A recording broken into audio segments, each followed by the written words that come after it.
เบิ่งเนื้อพี่น้องเลยเพื่อมาขุดก้นตัวนี้เนาะ2 มือเราบ่ได้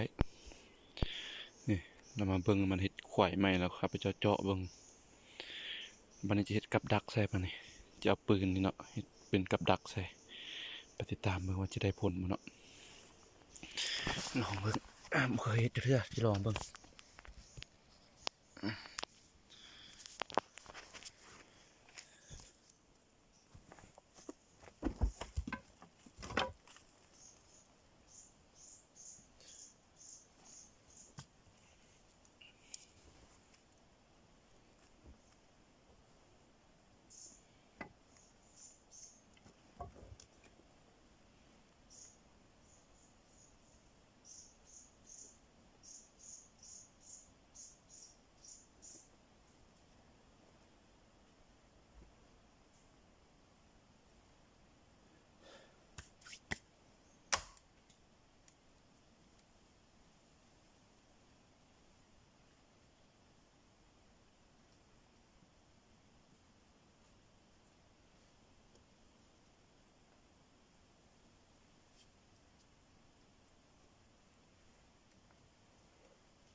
เคเนาะพี่น้อง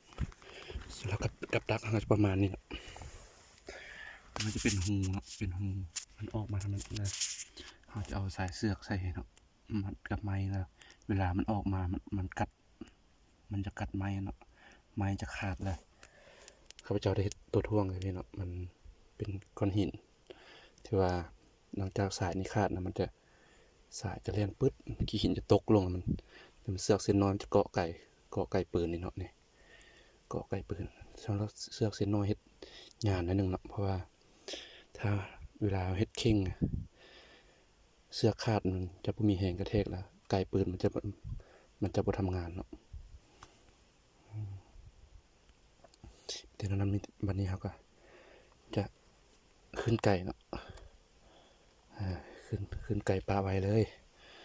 ขึ้นไก่ปลาไว้แล้วเวลาอ้นมาออกมากัดแล้วขี้หินล่นลงไปติดตามเบิ่งว่ามันจะได้โตบ่เนาะมาเนาะก็สบายดีตอนเช้าได้เนาะวันนี้ก็จะข้าพเจ้าจะมายามกับดักที่ว่าได้เอาปืนเฮ็ดกับดักใส่เมื่อวานนี่เนาะยามกับดักอ้นเนาะเบิ่งว่าจะได้บ่เนาะตอนนี้ข้าพเจ้าก็เข้ามาฮอดป่ามาแต่เช้าเนาะมาแต่6 โมงติดตามเบิ่งว่าจะได้บ่เนาะเบิ่งแม่พี่น้อยมาขุดเนาะขุดแท้ขุดว่าเนาะบ่ได้เนาะขุดแต่พี่สุ่มมาเฮียลุ่มคือหรือคุณข้ามสุ่มมาเฮียไปอีกมาเบิ่งกับดักมาจะถึกบ่ปานนี้โอ้ปืนลั่นเนาะพี่น้องมันกัดสายขาดแล้วปืนลั่นแต่ว่าขี้ข่อยเจ้ามาตันอยู่นี่อยากจะขุดเบิ่งเนาะว่าจะได้ตัวเนาะ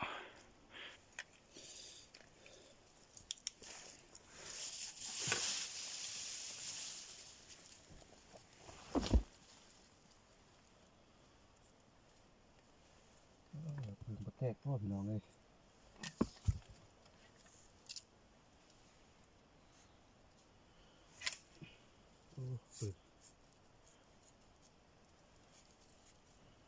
ปืนแตกแล้วเนาะพี่น้องคับท่าเลยเนาะ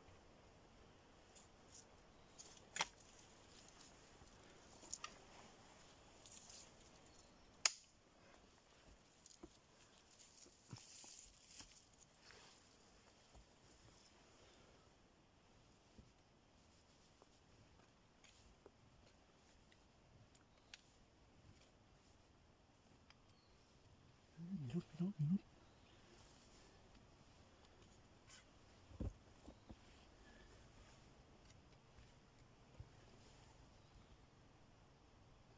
พี่น้องแน่เนาะน่าจะเป็นตัวลูกมันเนาะเห็ดที่ข่อยตันเนาะ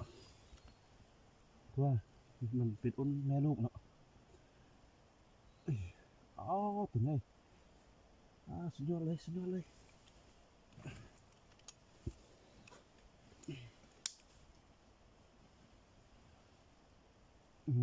โอ้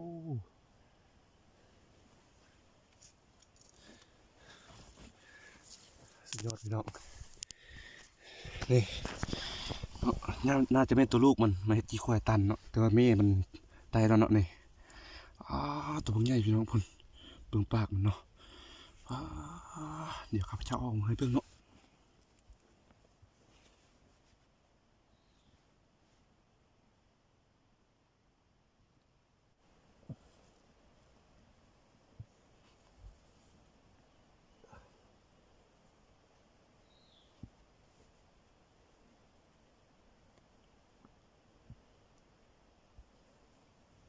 โอ้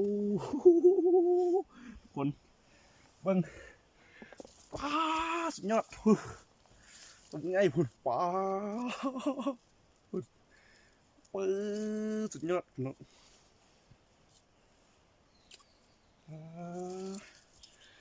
พุ่นนะ